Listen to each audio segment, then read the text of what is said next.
Hello again, Kurtis here doing reflection today.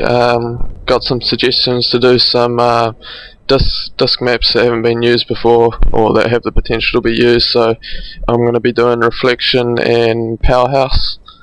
Okay, so first things first with reflection. It was an MLG previously, and they had the sniper down where I've got the camo now, and they had rockets down here. And I just think that this map is such a terrible map for rockets because the top area up here is like the power position, right? You can see across the map and you can hold it down quite well. So like all the routes into the power position are quite easy to defend.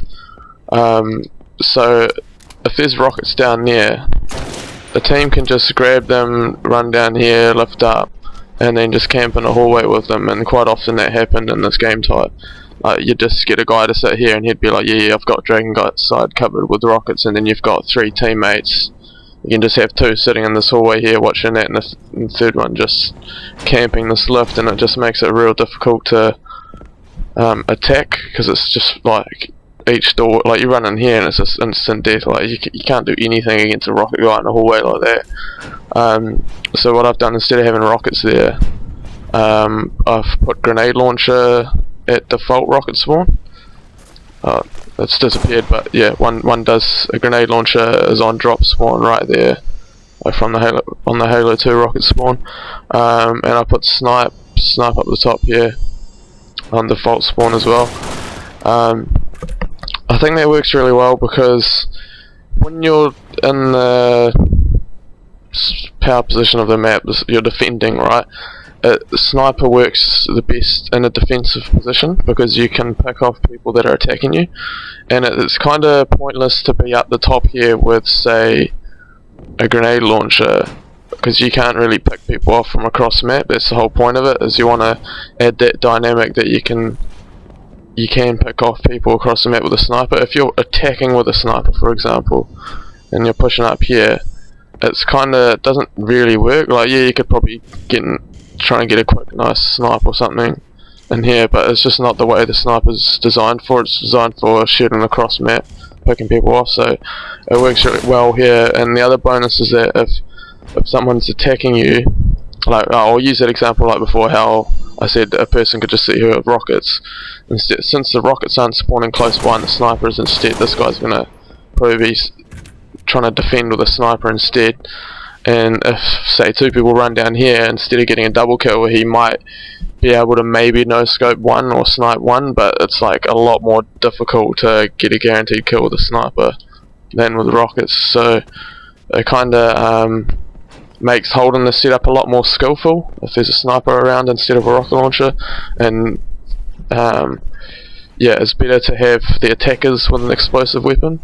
So say I'm attacking, my team's got the back foot, we're at back wood or whatever, I can just be like, yeah, everyone shoot up top snipe, so just make them back off while I grab the grenade launcher and just jump out of there.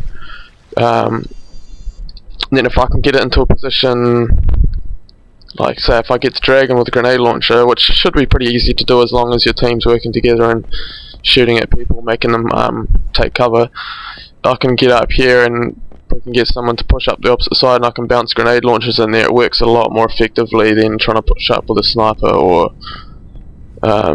like a rocket would probably be better, but as I said before, there's the problem that if the defending team gets rockets, it's just overpowered.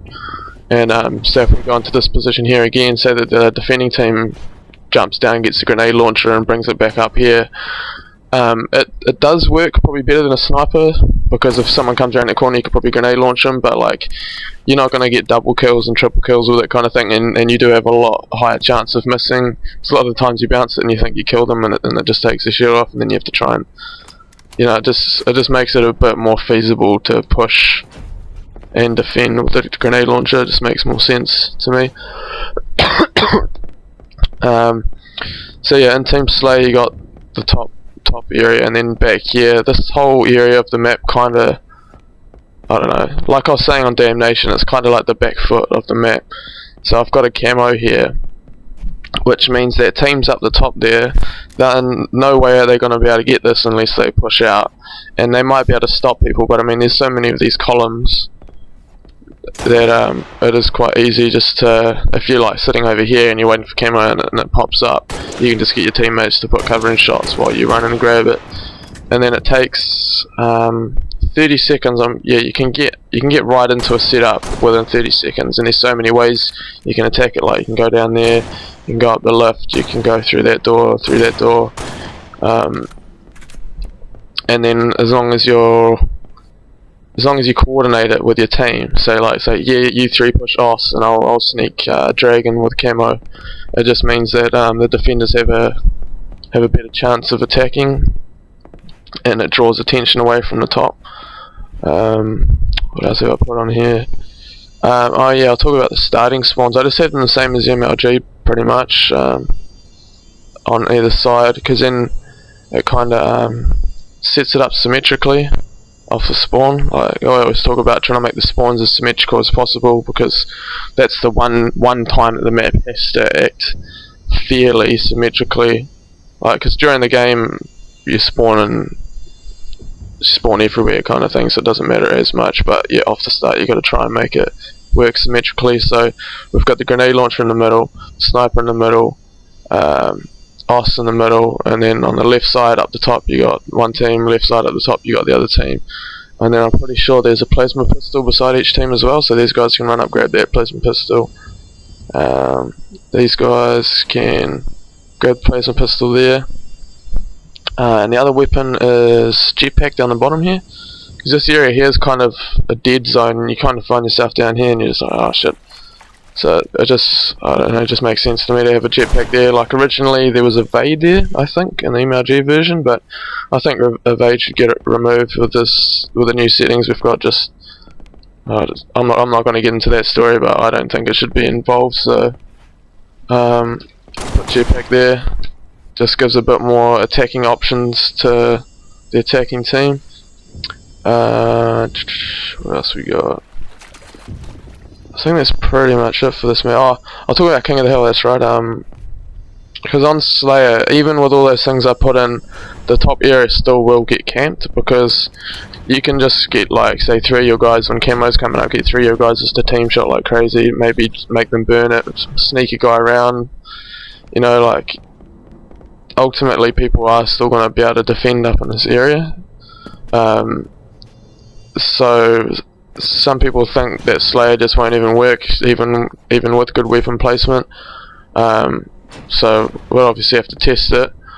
But King of the Hill would definitely fix that problem, because you can't camp the top if the hill's not up there. So teams can camp there if they want, but they're going to lose. So what I've done is I've put the middle hill down here, so that this area still does get used, because just because it's a strong power position, it doesn't mean it should get ignored fully. Like, it should still have use. So the primary hill's down the bottom here, which means that people controlling up the top here do get an advantage, because they get the angles across map, and then they can just have one of their teammates sitting down the bottom here. But the good thing about this area, like, the reason I didn't have that at the top is because it's kind of limited access. But this spot here, it can get shot from nearly anywhere, and you've got the lift that can go into it. You've got this way, that way, and then across the map, and then obviously dropping down as well. So there's a lot of ways. Like when you're sitting in the hill, you got to kind of be doing 360s almost to make sure that you're safe. So it makes it a bit more fair for attacking teams to get their guys out of the hill.